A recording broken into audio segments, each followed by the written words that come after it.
Sayda botoks olyapti deb o'ylayapsizlarmi? Yo'q. Bu mezoterapiya. Hozir yuzimga vitamin qilishar ekan. Ha, mayli dedim.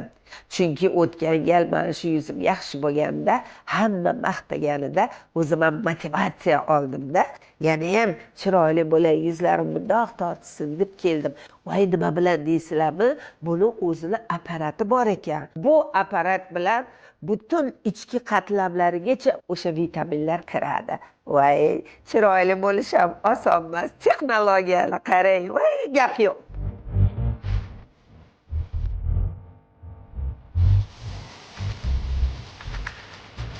Mana yuzimni ko'rib turibsizlar. Filler emas, botoks emas, mezoterapiya. Haqiqatan ham yaxshi. Har tomonlama mana yuzingizga o'sha foydasi bor, vitamini bor, namlantiradi ichidan. Yuzni namlantiradi. Mana ko'zlarim tagiga ham qizarib, ko'karib qolmadi. Yaxshi. Ertalab bundan ham zo'r bo'ladi. Shuning uchun bemalol qo'rqmasdan mezoterapiya qilaveringlar. Chiroyli bo'lish uchun.